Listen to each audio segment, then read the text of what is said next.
एक 28 वर्षाची महिला, तिचं लग्न होऊन फक्त 1च महिना झालेला होता. 1 महिन्यात तिच्या पतीचा मृत्यू झाला. मृत्यू झाल्यानंतर 16 दिवसांनी त्या महिलेने तिच्या सासऱ्यासोबत म्हणजेच त्या पतीच्या बापासोबत लग्न केलं. आता हे ज्या वेळेला लग्न झालं, हे पूर्ण गावामध्ये बातमी पसरली की त्या एका महिलेने तिच्या सासऱ्यासोबत लग्न केले. गावामध्ये ही पसरल्यानंतर चर्चा चालू झाली की त्या पतीचा मृत्यू या दोघांनीच घडवून आणलेला आहे. या दोघांचं लफडं होतं. त्यामुळे असं झालेलं आहे. ज्यावेळेला पोलिसांना हे समजलं, पोलीस आले तिथं, पोलिसांनी चौकशी चालू केली. त्यावेळेला वेगळंच सत्य उघडकीस झालं. काय आहे पूर्ण घटना तुम्हाला सांगणार आहे. खरंच त्या महिलेने त्या पतीचा मृत्यू घडवून आणला का? नेमकं कसं काय या दोघांचं लग्न झालं, पूर्ण गोष्ट सांगतो. व्हिडिओला शेवटपर्यंत बघा. लाईक, शेअर, सबस्क्राईब नक्की करा. आणि या घटनेचा रिअल व्हिडिओ मी व्हॉट्सअपच्या चॅनलवरती अपलोड केलेला, इथं टाकू शकत नाही. लिंक डिस्क्रिप्शनमध्ये जाऊन नक्कीच त्याला जॉईन करा. तर नमस्कार मित्रांनो, महाराष्ट्रामधील पुणे जिल्ह्यामधील एक छोटंसं गाव आहे. या गावामध्ये राहणारी महिला सुनीता 28 वर्षाची. तिचं लग्न झालेलं नव्हतं अजूनपर्यंत. तिच्या घरचे स्थळ तर बघत होते. 10 वर्ष झालं. ज्यावेळेला 18 वर्षाची झाली होती त्यावेळेसपासून तिच्यासाठी स्थळ बघायला चालू होतं. घरचे कंटाळून गेले होते. 10 वर्षात तिने अनगिनत स्थळे नाकारून दिली. म्हणजे कसं झालं होतं की सुरुवातीला 18 वर्षाची 19 वर्षाची ही जी सुनीता होती, दिसायला सुंदर, तिचा जो देहबांधा होता तो एकदम असा आकर्षित देहबांधा, दिसायला भारी, गारुळे डोळे आणि ती एक म्हणतात ना की परी कशी असती तशा प्रकारची ती महिला सुनीता. त्यामुळे तिला तिच्या सौंदर्यावरती एकदम असा घमंड होता. तिला वाटायचं की माझ्यासाठी अंबानीचं पोरगंच येणार आहे, माझ्यासाठी एवढे श्रीमंत घरातील एखादी व्यक्ती येईल, त्याच्यासोबत तिचं लग्न होईल. मग आता सरकारी नोकरी म्हणू नका, व्यवसाय म्हणू नका, साधा नॉर्मल दुकानदार म्हणू नका, खाजगी नोकरी, इंजिनियर, डॉक्टर, तिच्या वडिलांनी तिच्यासाठी एवढी स्थळं बघितली, तिने बाकीची सगळी स्थळं रिजेक्ट करून टाकली. ज्या वेळेला जवानी होती त्यावेळेला तिनं मज्जा केली. आता 24 वय झालं, जवानीला उतरती कळा लागली. आता जसं जसं स्थळं यायची कमी झाली त्यावेळेला तिची मागणी कमी झाली. म्हणायची साधा सिंपल जरी पोरगा असला तरी चालेल, पण आता पोरांना ही नको होती. नोकरीवाल्या पोरांना 18-19 वर्षाच्या पोरी पाहिजेत जवान.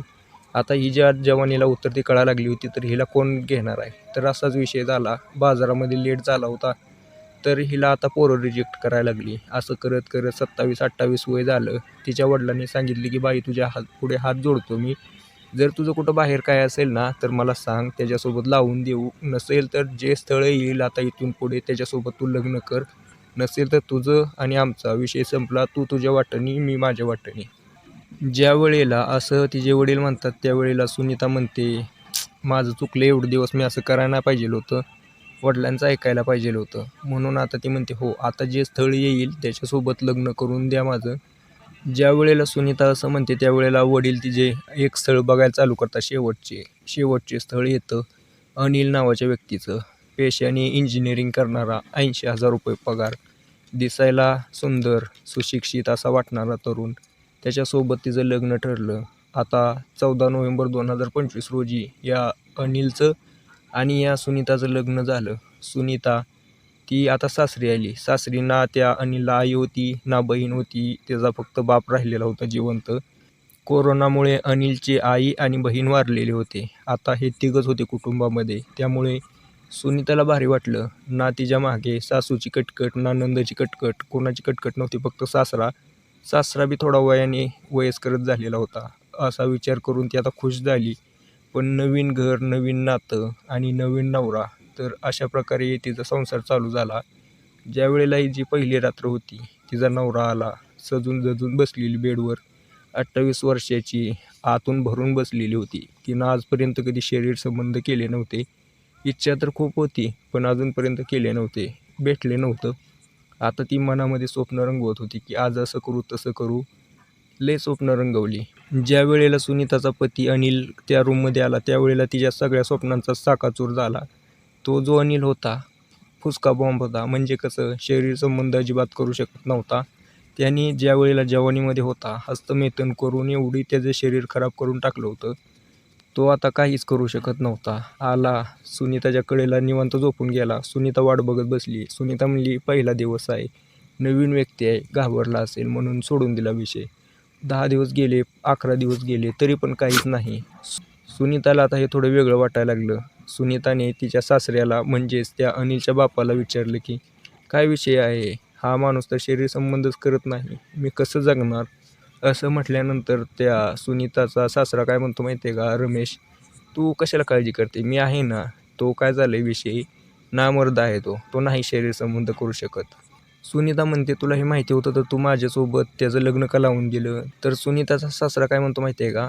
की जर मी त्याचं लग्न लावून दिलं नसतं, सगळ्या समाजामध्ये माझी बदनामी झाली असती. पोरगं नामर्द आहे म्हणून. म्हणून मी तुझं लग्न लावून दिलं. तर ती सुनीता म्हणते, की आता मी काय करू? कुणाच्या सहाऱ्यानं जगू? सुनीताचा सासरा म्हणतो, काय म्हणते, मी आहे ना. मी तुला म्हटलं ना, मी तुला जे सुख पाहिजे ते देतो. तुला जे पाहिजे ते देतो. हे बघ, तुझा नवरा 80,000 कमवतोय, ती पगार तूच घे. माझ्याकडे पेन्शन आहे ती 30-40,000 ती तूच घे. माझी 2-3 कोटीची प्रॉपर्टी आहे, 2 बंगले आहेत, ती तूच घे. फक्त आपल्या दोघांमध्ये चालू दे. आपण दोघं लेकरं तयार करू आणि जे काय तुझं नवरा आहे त्याचं नाव लावू. असं म्हणून आता या दोघांमध्ये चालू झालं. पण आता हळूहळू अनिलच्या लक्षात यायला लागले की त्याच्या बायकोचे त्याच्या बापासोबत शरीर संबंध आहेत, अनैतिक संबंध आहेत. ज्या वेळेला अनिलपाशी संध्याकाळी झोपायची त्यावेळेला दुसऱ्या बाजूला तोंड करून झोपायची. पण सकाळी ऑफिसला गेला अनिल की ही सुनीता त्याच्या सासऱ्यासोबत बेधुंदपणे शरीर संबंध करायची. आता शहरातले लोक फ्लॅटच्या बाहेर त्यांचा कोणाचा काय संपर्क नसल्यामुळे कोणाला एवढं माहीत नाही की काय झालं, काय होतंय. अनिलच्या लक्षात येत होतं. अनिलला थोडा राग आला. म्हटलं की माझी बायको अशी करते, माझ्या बापाने असं केलं. आता त्या दोघाला त्याने धमकी दिली, तुम्ही जर असं करत असाल तर मी तुमच्या दोघांचा काटा काढीन. सुनीताला थोडं आता वेगळं वाटलं. सुनीता म्हटली की आता काय करायचं सांगा मला, कारण हे तर शरीर संबंध करत नाही. तुम्ही करताय, तुम्हाला बी अडवून आणतंय. तर करायचं काय आता? मला याच्यावरती काय पर्याय सुचेना. त्यावेळेला त्या सुनीताचा सासरा काय म्हणतो, आता याचं लय झालं, आपल्याला याचा काटा काढावा लागेल. असंही हा काय कामाचा नाही. याचा काटा काढून टाकू. आपण दोघे चांगल्या पद्धतीने राहू, आयुष्य चांगलं घालू, लग्न करू. असा म्हणून या दोघांनी विचार केला की ठीक आहे, करून टाकू. तर त्या दोघांनी काय केलं, एक माणूस हायर केला. बाहेरच्या राज्यातला माणूस होता. त्याला 3 लाख रुपये दिले. 3 लाख रुपये दिल्यानंतर त्याचा फोटो दाखवला. ऑफिसला किती वाजता जाते त्याचा टाईम सांगितला आणि त्याला ॲक्सिडेंट घडवून आणायचा प्रयत्न केला. त्यांनी पण 3 लाख रुपये घेतले, फोटो बघितले, टार्गेट लॉक केलं आणि ज्यावेळेला ऑफिसला जात होता त्यावेळेला ट्रक त्याच्या अंगावर घातली. ब्रेक फेल म्हणून विषय संपवून टाकला. आता पोलिसांना पण असं वाटलं की ब्रेक फेल होता. ड्रायव्हर तर सुटला, 3 लाख रुपये घेऊन तो माणूस निघून गेला आणि हा जो अनिल होता तो निघून गेला. केस बंद झाली. 15 दिवस झाले. 16व्या दिवशी अचानकच सुनीताचा सासरा आणि तिने लग्न केलं. आता सगळ्या आसपासच्या लोकांना समजलं की विषय काय होता. पोलिसांना फोन केला, पोलीस आले. पोलिसांनी केस रिओपन केली तर त्याच्यामध्ये ॲक्सिडेंट नव्हता तर जाणून बुजून घडवलेली घटना असं लक्षात आलं पोलिसांच्या. आता पोलिसांनी तो जो ट्रक ड्रायव्हर होता त्याचा शोधाशोध सुरू केली. तो तर दुसऱ्या राज्यात पळून गेला, पण त्याने ज्याच्याकडून ट्रक भाड्याने घेतली होती त्याच्याकडे त्याचा नंबर होता. पोलिसांनी नंबर घेतला आणि त्याला फोन केला. ज्यावेळेला त्याने फोन उचलला त्या ट्रक ड्रायव्हरने, तर पोलिसांनी साधा माणूस म्हणून बोलायला लागले आणि म्हणले की आम्हाला सुपारी द्यायची आहे. तेव्हा म्हणला की ॲडव्हान्स टाका, करू काम. ॲडव्हान्स टाकला पोलिसांनी. बोलवून घेतलं महाराष्ट्रामध्ये. आल्यानंतर त्याला ताब्यात घेतला. आता त्याला तर जाळं लावून फसवलं, पण आता त्याच्याकडून सगळं बरोबर वधवून घ्यायचं होतं. पोलिसांनी 3rd डिग्री दिली. त्यावेळेला त्यानं त्या सुनीताच्या सासऱ्याचं नाव सांगितलं. हा म्हातारा होता, याने मला 3 लाख रुपये दिले, फोटो दिला, टाईम सांगितला आणि हा त्याचाच पोरगा आहे, पण त्यानं काहीतरी कारणामुळं सांगितलं होतं कराय कांड, म्हणून मी हे केलं. याला तर पोलिसांनी ताब्यात घेतलं. कोर्ट त्याला तर सजा देईलच, पण आता पोलिसांनी या दोघांना ताब्यात घेतलं. यामध्ये जी सुनीता होती मुख्य आरोपी आणि तिचा सासरा हा मुख्य आरोपी रमेश, या दोघांना ताब्यात घेतल्यानंतर विचारले की बोला, ताब्यात आला आहे, गुन्हा केला आहे, कबूल आहे का? नाही म्हणायचं, आम्ही काहीच केलं नाही, तो माणूस खोटं बोलतोय. त्यावेळेला पोलिसांनी 3rd डिग्री द्यायला चालू केली रमेशला जे मारतायत ते बघून सुनीताने आपोआप ओरडायला चालू केलं की हो, आमच्याकडून चूक झाली, आम्ही अशा प्रकारे करायला पाहिजे होतं. पण सुनीता म्हणली की मी तर काय करू शकणार आहे. आता मला सांगा, एक नवीन लग्न झालेली महिला 28 वर्षापासून वर्जिन होती. अजूनपर्यंत तिनं कुठल्या पुरुषाचं तोंड बघितलं नाही शरीर संबंधासाठी आणि अचानक तिचा नवरा असा करतोय. मी आतनं पूर्ण भरून बसलेले होते. पूर्ण म्हणजे आग येत होती, पण काय करणार, कोण नव्हतं विझवण्यासाठी. हा नवरा तोही असा बसून राहायचा. शांत राहिला असतं तर काय अडचण नव्हती. ज्या वेळेला सासऱ्यासोबत शरीर संबंध चालू झाले पण हा जास्तच उडायला लागला होता. त्याला आता हक्क गाजवायला लागला होता, जे की ती म्हणली ते चुकीचं आहे. तो शरीरसंबंध करत नाही तर त्या जागेवरती हक्क गाजवायचं काही काम नाही. पोलिसांना अशी त्यांनी पूर्ण घटना सांगितली. पोलिसांनाही वाईट वाटलं थोडं त्या सुनीतासाठी आणि तिचा नवरा अनिलसाठी. पोलीस म्हणले की हे सगळं मुख्य कारण हिचा सासरा आहे. तिच्या सासऱ्याला पोलिसांनी ताब्यात घेतलं. चांगली पॉवरफुल केस त्याच्यावरती बनवली. आता हे तिघं पण पोलिसांच्या ताब्यात आहेत. कोर्ट आता त्यांना सजा तर देईलच. पण मित्रांनो, अशा काही घटना घडत असतात आपल्या आसपास समाजामध्ये, जे खूप भयावह घटना असतात.